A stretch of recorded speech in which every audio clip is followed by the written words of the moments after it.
In the summer of 2020, I traveled to Prague, in Czechia, shortly after the city had reopened most of its attractions. In this video, I want to show you what visiting Czechia is like now and share my top 26 things to do in Prague during the new normal.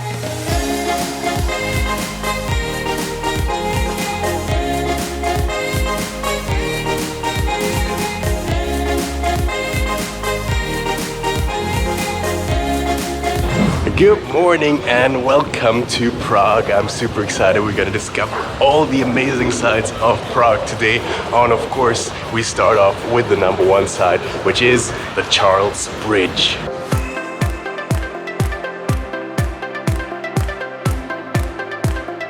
This beautiful bridge was first commissioned in 1357 and it served as the only connection between Prague Castle and the Old Town for centuries.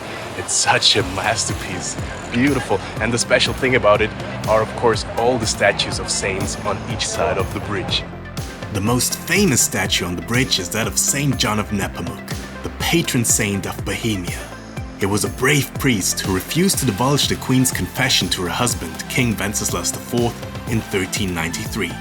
Furious about the priest's refusal, the king ordered his men to kill St. John by throwing him off the bridge into the Vltava river. So there's a tradition, if you rub the plaque beneath the statue, it means that you will return to Prague someday. So let's do it now. Poor guy. So what's really cool about this bridge is since it's right in the middle of the city, you get an amazing view to either side, and of course the most impressive view is the view of the Prague Castle up on the hill ahead.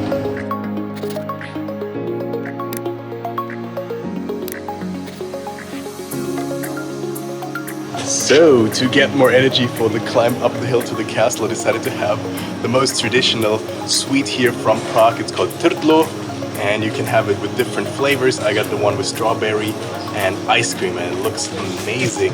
This sweet snack, which is usually called trdelník, is a special spit cake made from grilled dough and topped with sugar, nuts or chocolate. Really good. I can't wait to get to the cone. I think this is going to be the best part.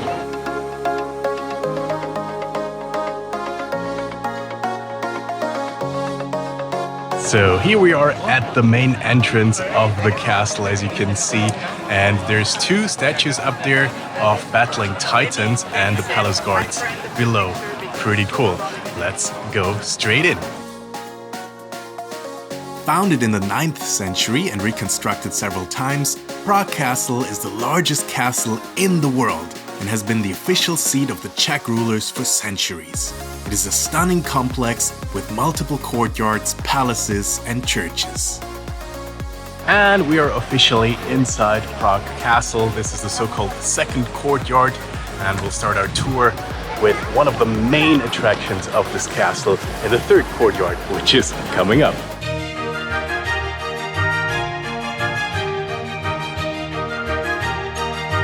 Now I'm here in front of probably the most important church of all of Czechia. This is St. Vitus Cathedral. The awe-inspiring St. Vitus Cathedral was the place where Bohemia's kings were crowned until the 19th century.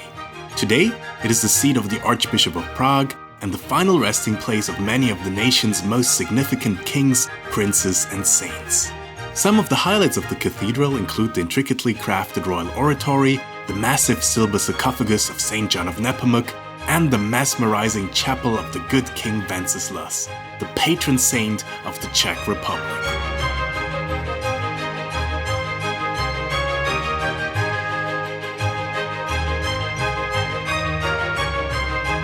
Yeah, St. Vitus Cathedral is incredible, such an impressive church, and you can really feel the history of Czechia in every inch of this building. I continued my tour of the castle by visiting the old royal palace, where all the presidents of the Czech Republic have been sworn in, and took a look inside the picturesque Basilica of St. George, which is Czechia's best preserved Romanesque church. And this small cobblestone street here is called Golden Lane. The name is from the 17th century when goldsmiths used to have their shops here. And you can also see how old these buildings are by looking at the doors. This one, for example, if I just step on the porch, you can see I wouldn't even be able to get in without lowering my head because people were a lot smaller a couple hundred years ago.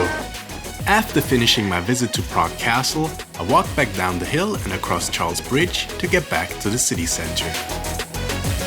Once again, we're so lucky with the weather, guys.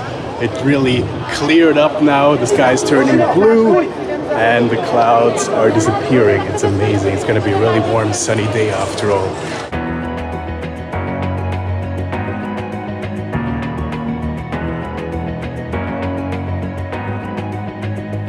So here we are at one of the quirkiest sites of Prague. This is the astronomical clock from 1490. Imagine this thing is more than 500 years old and still strikes every full hour. People gather here to see the display. The Prague astronomical clock is the oldest astronomical clock that is still operating today. It can be used to determine the time, the relative positions of the sun and moon, and even the current lunar phase. Every full hour, several statues on the clock come to life, including a skeleton representing death and transience, and the 12 apostles that appear to walk by in a solemn procession.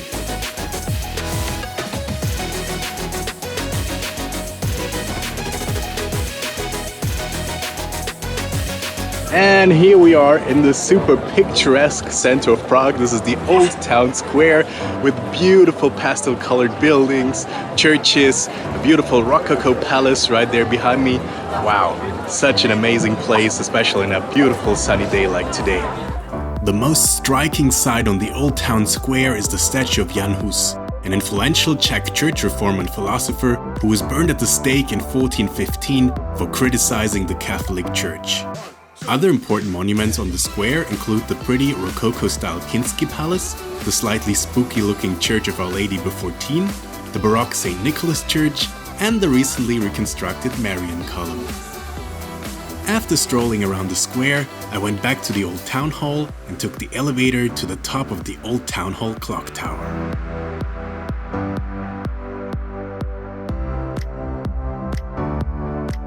And it was really worth it. The view is amazing. You can see the old town square below. You actually get a 360 view of the city of Prague.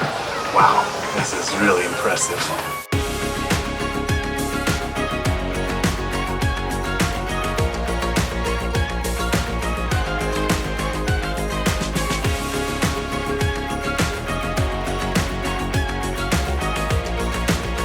Next, I walked over to Josefov, the site of the former Jewish ghetto. This area is home to the Jewish Museum, which consists of several impressive synagogues, like the Spanish Synagogue, the Old New Synagogue, and the Pinkas Synagogue, which is now a moving Holocaust memorial. I took a quick look at the unusual Franz Kafka monument, and then it was time for an afternoon coffee.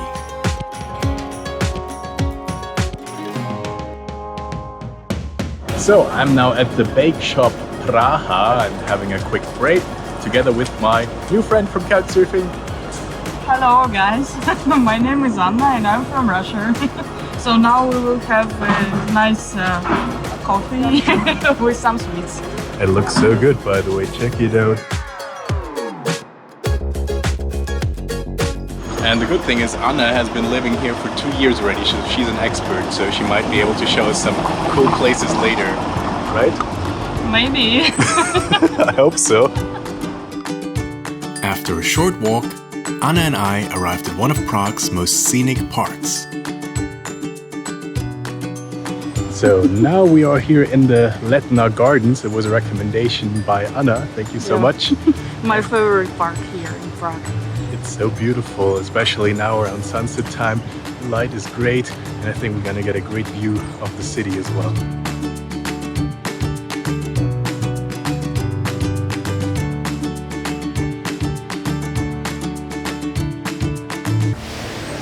Alright, so Anna just showed me this place, and I think the hike was really worth it after all. Check out this view.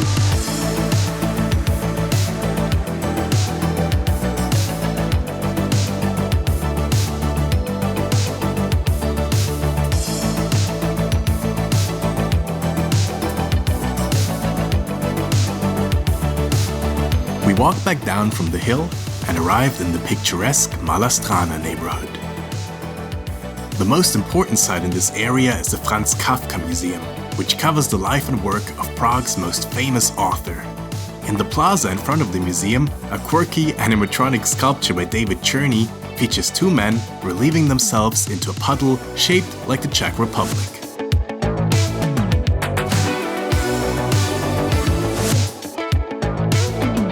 We decided to have dinner at one of Prague's most traditional restaurants.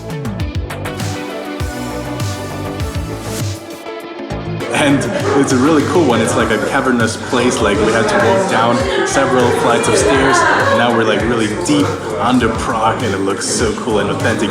Our drinks arrived, and Anna taught me the correct way to say cheers in Czech. In Czech Republic, you should do cheers, like it's na zdraví. Then you put the glass like this, and you should look in your eyes, and then you drink. Let's practice it. I just learned. Na zdraví. Na zdraví.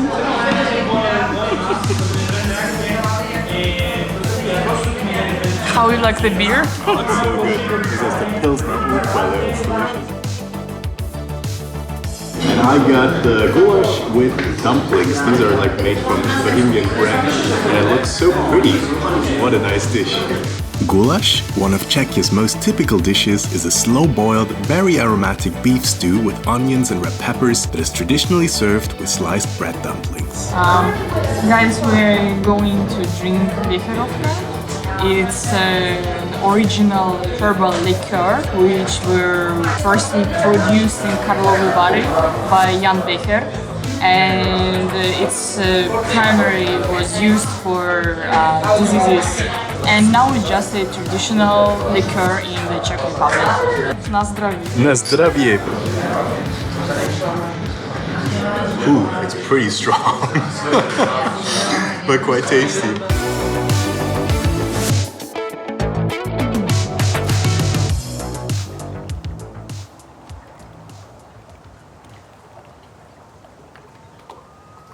Good morning, it's another beautiful day in Prague, and what's really cool today, it's not too hot but super sunny at the same time, so these are perfect conditions for discovering more of the beautiful city of Prague today.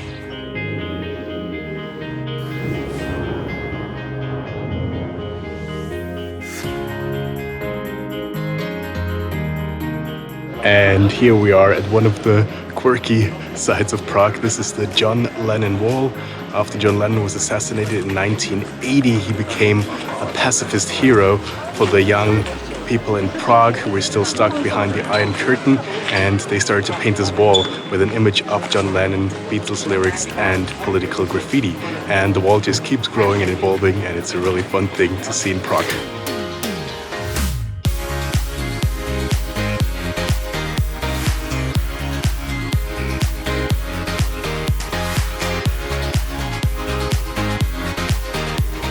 And we are now in one of the most popular parks in Prague. This is Kampa, and the cool thing is it's right next to the river.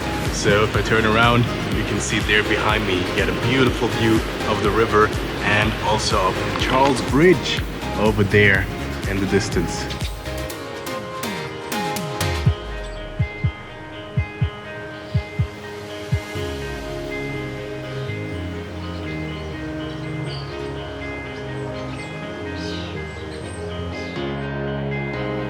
Next, I walked over to one of Prague's many foodie attractions.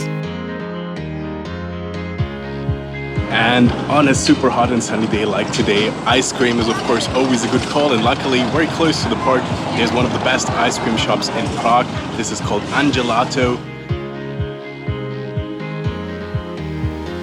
And the ice cream is amazing, especially this one. This is called Baccio. It's chocolate and hazelnut, and it's so delicious. Wow, this is some really good ice cream here. Highly recommend it. I finished my ice cream and took the funicular up to Petrin Hill.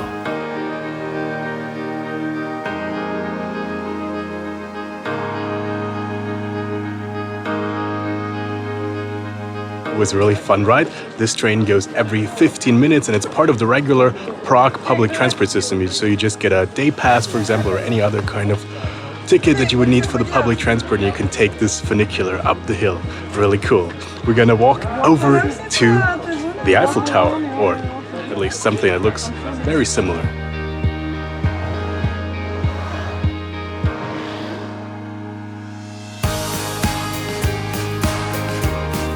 And there it is. This is the Petrin Lookout Tower. It was built in 1891 for the Prague exhibition. Yeah, and it does bear some resemblance to the Eiffel Tower in Paris. It kind of looks like a mini version of an Eiffel Tower without legs. I guess that would be the best way to describe it. Really funny building. And the cool thing is we can go up there for amazing views of the city of Prague. Let's do it.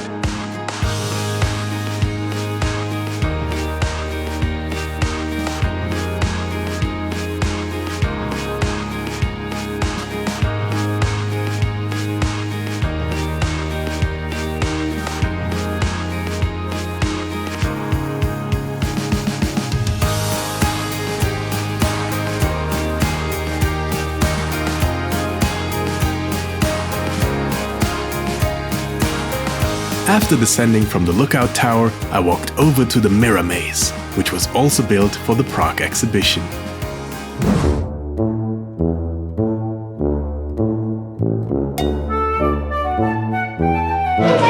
Are you confused? Yeah, this is pretty funny with all the mirrors here.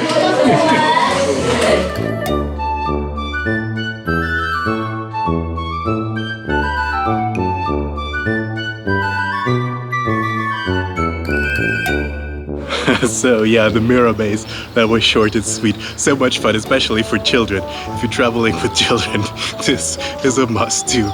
Oh man, everyone was having such a good time in there.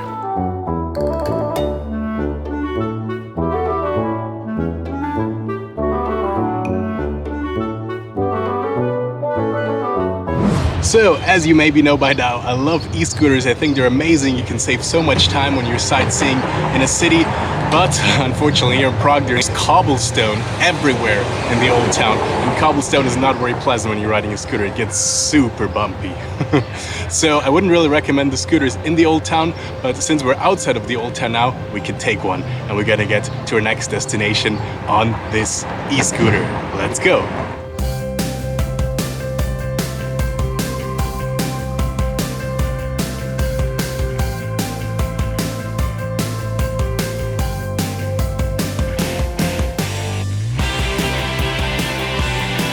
So here we are at another iconic landmark of Prague. This is the famous dancing house.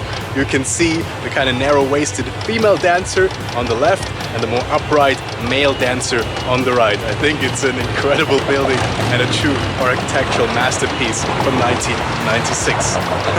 Really fun.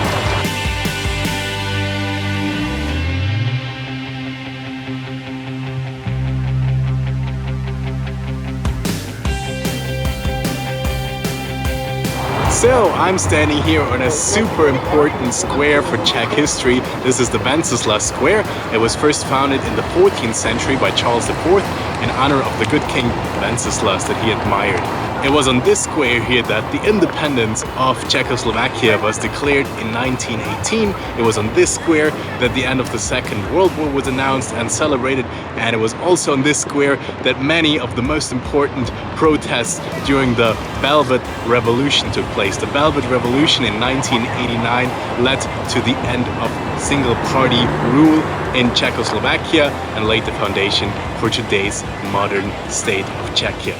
Some of the most important sites on the square include the St. Wenceslas statue, the National Museum, and the memorial for the university students Jan Palach and Jan Sajic, who set themselves on fire to protest the brutal Soviet invasion of Czechoslovakia that brought an end to the progressive Prague Spring movement of 1968.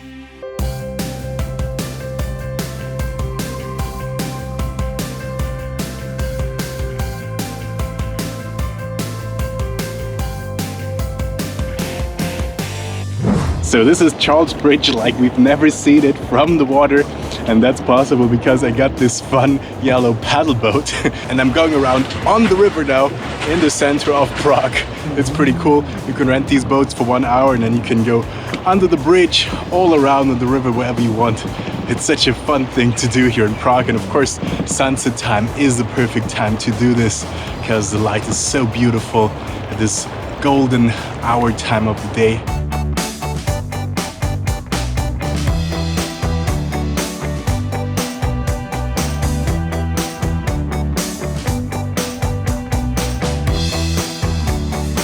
After my boat adventure, I headed back to the city center. All over the center of Prague you can find these kind of candy shops with lots of different kind of candies where you can pick and choose, and I'm really curious to see how good those candies really are. Let's go inside and create our own personal candy collection.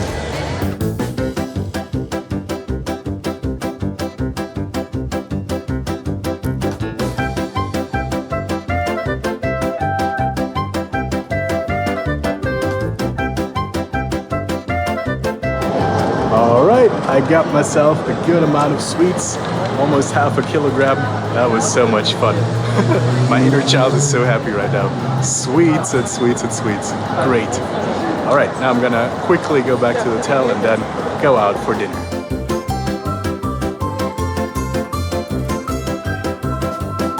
So I changed and took a shower and now we're gonna go for dinner. It's so pretty at night. This is the entrance to the Charles Bridge.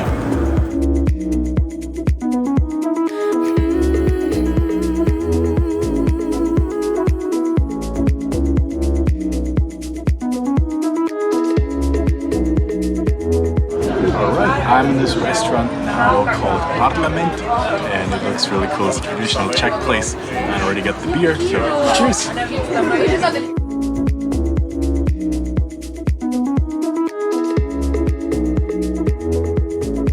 So the food arrived. It's traditional Czech food. It's got a cream sauce, as you can see here. Inside the cream sauce is beef shoulder, really nice, and dumplings. Dumplings are important in Czech cuisine. It looks so good. For dessert, I got some delicious sweet dumplings with apricot sauce. Really good. Quite interesting though, it's not as sweet as I expected with the apricot and everything, but definitely pretty good dessert. So if you want to try traditional Czech food and especially dumplings, I highly recommend this Parlament restaurant. It was great. So now let's get some more beer. So we are now standing in front of the Prague Beer Museum, which is actually not a museum but a bar, and it has 30 different regional beers on tap. I think it's going to be amazing.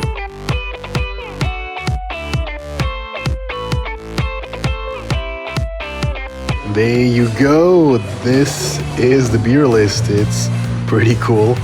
And of course, I'm gonna get the Color Me Tipsy.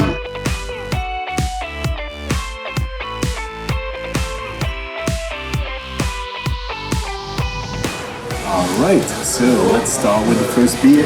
This one is called Rohosek Cherry. So I guess it's a cherry flavored beer. Let's see. Cheers. Wow. Yeah, it really tastes like cherry. So sweet. I like it. This is great. Apart from the cherry beer, I also particularly enjoyed the porter and the Modra Luna varieties.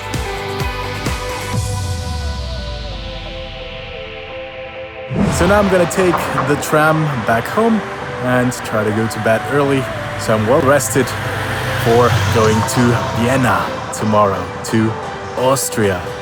I'm really looking forward to that trip. So those are my recommendations for Prague. What are yours? If you're from there or if you've been there before, please make sure to leave the tips and advice in the comment box below this video. If you like this video, give it a thumbs up and subscribe to Max Nomad for new travel videos published every week. I'm Max Nomad and I will talk to you again soon.